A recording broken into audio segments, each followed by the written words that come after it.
Malam ni bila cerita biduk berlalu kiambang bertaut. Jadi malam ni siapa yang tahu biduk ni adalah merupakan, biduk berlalu ni merupakan satu bentuk peribahasa, kan? Peribahasa orang dulu-dulu dia nak menggambarkan sesuatu, dia tak cakap direct, banyak menggunakan bahasa kiasan, kan? Macam saya lah datang dari Negeri Sembilan, kata adat, kan orang kata kata adat banyak kiasan ditunjuk dia, tetapi bukan bergulung pendek panjang dirantangkan. Memang takkan faham kalau tak direnungkan. Macam itulah ayat ni. Anak saya ni tak pandai masak nasi pun montah lagi. Itu salah satu jawapan yang dijawab orang dulu sebagai cara nak menolak pinangan orang. Tapi itu tak direct lah. Dia masak nasi pun mentah lagi. Macam mana? Jadi belum masanya lah lagi. Contoh dia kata, kan, sebenarnya dia tak nak, tak suka kat budak tu. Takkan nak cakap minta maaf lah, kau tak layak dengan anak aku ni. Dia takkan cakap macam tu, kan? Macam tu jugalah, kan? Pukul anak sindir menantu. Bukan makna dia pukul anak tu betul-betul. Maksudnya dia buat benda lain, menggambarkan benda lain. Macam tu, kan? Orang perempuan mengontak kuali, bukan makna dia marah kat kuali tu, dia marah kat lelaki, macam tu lah, kan? Macam tu, kesian kuali, kan? Kuali yang tak bersalah tu pun kono, macam tu lah. Contoh, contoh. Jadi biduk berlalu kiaman bertaut membawa erti sebagai perselisihan faham antara dua pihak, biasanya saudara mara, kan? Yang mana akhirnya berbaik semula. Itu biduk berlalu kiaman bertaut. Sebab itulah kalau kita tengok orang dulu-dulu, orang bijak pandai dulu-dulu, dia memerhatikan apa yang ada di dalam persekitaran mereka. Kolam, tasik, sungai, danau yang mana banyak pokok kiambang tumbuh. Bila perahu lalu, kena hurai dulu, ya, jangan, kena sabar. Belum sampai lagi kat poin itu, baru hurai dulu. Sebab bila-bila lagi nak belajar, kan? Sirih apa? Sirih berlipat. Ada nantilah Kang lah.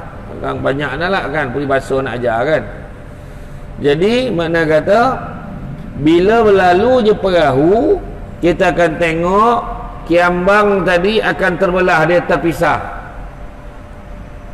Tapi bila dah berlalu je perahu tu, dia taut dah balik. Tu biduk berlalu kiambang bertaut. Macam manalah dia boleh taut balik? Kenapa dia taut balik? Sebab akar dekat bawah tu dah bercantum. Jadi basic dia, akar yang menyebabkan dia bercantum tu, makna asas dia bercantum sebab akar. Manusia pula kalau dia berselisihan faham, dia bergaduh, apa asas dia nak baik balik? Kebiasaan yang paling baik asasnya adalah agama, silaturahim. Gitu, kan?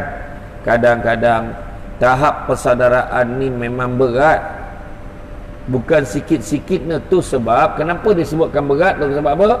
Sebab itulah Allah letakkan sifat Allah dalam perhubungan. Silaturahim, rahim tu sifat Allah. Allah letak dalam hubungan sebab apa? Nak beritahu nek moyang borek tanggungjawab satu rahim. Macam tu lah, kan? Maknanya sangat, orang kata dalam bahasa orang Shah Alam sebut very important lah. Macam tu lah, kan? Kan payah benar, kan? Jadi makna kata bahasa yang mudah difahami oleh orang third rock lah, kan? Batu tiga. Jadi makna kata sangat penting. Kalau kita tengok basic dia, maksud ukhuwah tu sendiri berasal perkataan akhu ni membawa erti saudara, teman, sahabat dan lain-lain. Dari segi istilah, menurut Al-Quran, perasaan kasih sayang, tolong menolong, bantu membantu, bertolak ansur, bermesra dan cinta mencintai di antara sesama umat Islam tanpa terkecuali. Firman Allah Subhanahu wa taala yang bermaksud, sesungguhnya orang-orang mukmin adalah bersaudara, maka damaikanlah di antara kedua saudaramu dan bertakwalah kepada Allah supaya kamu mendapat rahmat. Surah Al-Hujurat ayat yang ke-10, kan?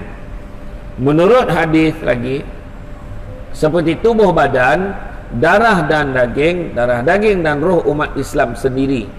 Rasulullah SAW bersabda daripada Nu'man bin Bashir radhiyallahu anhu bahawa Rasulullah SAW bersabda, perbandingan orang-orang mukmin pada kasih sayang mereka adalah seperti tubuh badan yang satu. Apabila salah satu anggota merasa sakit, seluruh badan turut merasainya. Jadi bila satu sakit, ada masalah, semua terbabit. Itu sebab Nabi pernah satu ketika Nabi nampak sekumpulan pemuda duduk. Kita boleh tengok dalam kitab Mukasyafatul Qulub, penenang jiwa daripada Imam Al-Ghazali. Nabi nampak sekumpulan pemuda duduk. Nabi tegur, barang siapa yang memutuskan silaturahim, sila tinggalkan majlis ini. Nabi sebut macam tu. Nabi tak sebut siapa. Siapa yang memutuskan silaturahim, sila tinggalkan majlis ini. Bangun dengan tak semena-mena. Bangun seorang pemuda, dia bangun, dia tinggalkan majlis itu, dia pergi cari siapa? Dia cari ibu saudara dia, sebab dia pernah memutuskan hubungan dengan ibu saudara dia. Kemudian dia datang balik, dia datang jumpa Nabi. Sesungguhnya yang kau sebut tadi, akulah orangnya, dan aku telah pun meminta maaf dan berdamai berbaik-baik dengan ibu saudaraku.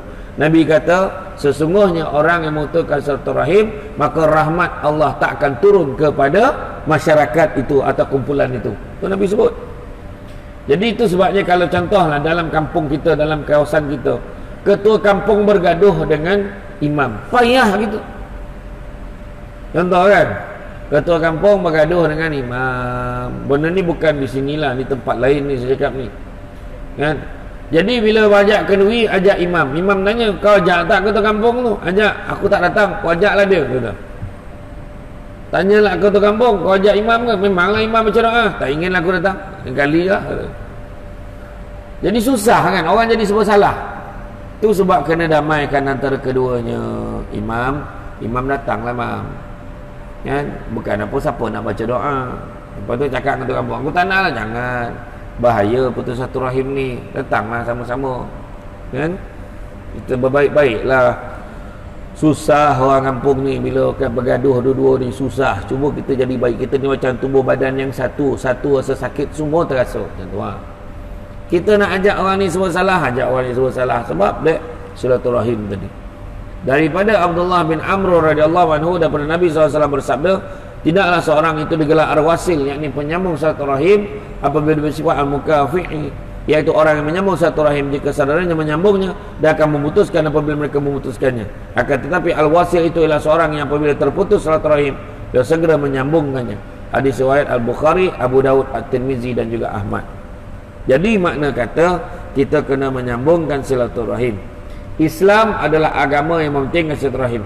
Itu sebab hari itu sebelum nak pilihan raya, saya dah sebut awal-awal lah, kan? Jangan gaduh, kan? Nak pilihan raya, so pangkah lah apa yang kau nak. Dah, lepas tu dia diam, ontok-ontok masuk tu, ontok-ontok tu dia diam, tak faham ontok-ontok, kan? Jadi bila masuk ke dalam masyarakat, dah sudah, jangan cerita-cerita dah pasal ini saja dibakar kawan, apa perasaan kau bila dah kalah ni. Janganlah macam tu, kan? Tak keberangin kawan tu, kan? Kan jadi pasal nama dia. Kawan tu dah lah kalah, bendera pun tak turun lagi dari rumah, kau sound pula dia macam tu. Jangan. Tapi alhamdulillah lah hari tu pilihan raya, kan, unik betul, unik, kan? Yang menang pun rasa macam kalah ya, tentu. Yang kalah lah tiba-tiba rasa macam menang tu, tak tahan tu, kan? Macam-macam lah. Itulah kan kerahsiaan takdir. Mana nak cakap, orang tu pangkahnya sebab tanaknya, orang ni pangkahnya tanaknya dapat dua-dua sekali, kan? Contoh lah, benda ni bukan kat Malaysia ni, tempat lain. Kita beli barang, kita tak nak barang ni, tak tahu lah ada free gift. Contoh macam tu lah. Kakak tuan-tuan, tak, pengajaran dia besar pengajarannya. Kau hamun orang tu pek boleh hari, kau balon kawan tu, kau kutuk kawan atas belakang, kau belah bapak semua pula. Tiba-tiba sahabat sahabatku, kan? Macam mana? Saya tak cakap orang Malaysia tau, orang tempat lain ni, orang Malaysia tak, tempat lain. Sambungkanlah silaturahim, kan? Jangan kita gaduh-gaduh, kan? Cukup-cukup. Saya pergi Indonesia tu tengok Dia naikkan calon presiden yang baru sekarang, tengah baru nak menentukan presiden baru, sebab Pak Jokowi dah habis tempoh. Jadi tu saya cadang tu kat Malaysia pun patut baik macam tu. Batuk lagi banyak, ada bercakap nak tanding lagi, cukup lah. Yang faham lah, tak faham sudah. Ni nasihat saja, ya. Nak dengar, tak nak dengar sudah, kan? Itu. Jadi orang yang menyambung silaturahim itu bukanlah mengharap balasan pada saudaranya, tapi dia mengharapkan daripada Allah. Kita nak damaikan antara silaturahim yang disyariatkan. Perbuatan-perbuatan menyambung silaturahim yang disyariatkan apa dia? Saling mengasihi, saling memuliakan, memberi maaf kepada orang yang berbuat zalim kepadanya, memberi kepada orang yang tidak mahu memberi kepadanya, dan sebagainya. Semua ini dilakukan hanyalah semata-mata kerana Allah. Orang buat kita biarlah. Orang tu tak tolong kita dulu, dia kedui kita, dia tak datang, janganlah dibaleh-baleh. Orang perempuan kau macam tu kadang-kadang. Bukan sinilah, bukan orang Syalam, tempat lain. Kau tak datang kedui aku, ya kau siap kau. Anak kau 3 orang lagi tak nikah, kau tengoklah aku tak datang rumah kau. Tengok macam tu dia baleh, kan? Jangan macam tu. Cuba tanya elok, Kak, sampai hati akak tak datang ke negeri saya hari tu masa anak saya kahwin. Ya Allah, akak datang dah ke negeri kau tu. Tengok. Ya ke? Datang. Dah sampai dekat pintu gerbang tu, yang kau buat tu selamat pengantin baru tu. Akak tahu lah. Ya dah, aku datang. Habis tu tak nampak pun. Sampai kat pintu gerbang tu lah, telefon berbunyi, ada emergency. Oh ya ke? Ingat akak saja tak datang. Datang, emergency. Emergency apakah? Orang rumah abang kau bersalin. Oh, rumah mana pula? Yang nombor 2. Tak ada siapa jaga. Nampak? Tu tanda-tanda nak kiamat tu. Kan? Macam tu lah. Contoh lah, kan? Dia pusing ni balik. Nampak? Ada emergency, kan? Jangan kita tuduh-tuduh. Kadang-kadang bukan itu cara yang Islam ajar. Orang buat jahat dengan kita, biarlah. Bukan untuk dibalas. Kalau kita balas, samalah kita macam dia. Dia tak tolong kita, kita tolong dia. Ya Allah, dulu aku tak bagi duit kau nak pinjam, sekarang aku ni kau bagi pinjam. Alah, tak ada apa pun Kak. Saya faham, mungkin dulu ada masalahnya tak dapat bagi kat saya, kan? Tak apalah. Ni hari ni hari saya, mungkin hari lain hari orang lain pula. Macam tu. Yang tu saya cakap baik. Kan?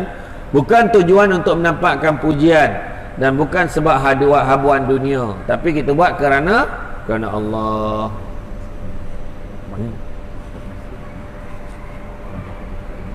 Orang belakang tak dengar lah. Kuih-kuih cakap tak dengar. Tak dengar ke kurang dengar? Kena ulang balik semula. Bismillahirrahmanirrahim. Tak ya, macam sambunglah ya. Okey. Dah. Ayah waktu. Kan? Jadi makna kata bukan kerana nak dapat pujian ataupun habuan dunia, tapi kerana Allah. Jadi ikhlaskan hati kita. Jadi seorang Islam hendaklah terus menghubungkan silaturahim, terutamanya dengan kaum kerabat dan saudaranya yang lain, meskipun mereka tidak menerima tindakannya itu dengan kebaikan. Kita tetap buat baik. Ini presiden nak ukur pula tau. Raya. Hari raya kan? Tengok. Pergi berziarah. Dulu alasannya Covid. Ni tak ada dah. Covid ni tak ada dah. Kan? Tak payah bagi alasan Covid dah. Tapi kalau apa, untuk keselamatan, jagalah. Tapi kalau boleh ziarah je, tengok. Tiap-tiap tahun kita tenggih-hegeh beraya rumah dia. Dia datang rumah kita pun tidak. Ayat biasa dengan ayat. Pergi, nak pergi. Dulu arwah mak pun pesan, dia kata, jangan putuskan silaturahim. Pergilah tengok-tengok rumah pak saudara, kata. Lama-lama makin tua pakcik yang kita ziarah tu. Sudahnya dia kata apa? Pakcik minta maaf lah, daripada dulu kau datang rumah pakcik, tengok aku siap lakonkan biar kau faham. Kau datang, pakcik tak pergi pun rumah kau datang ke rumah pakcik. Nampak? Besok dia apa? Dia pesan kat anak-anak dia sebelum ayah meninggal, kau pergilah ziarah rumah Pak Lap ni kau pergi. Dia tak pernah tak datang rumah ayah. Apa? Contohlah kan.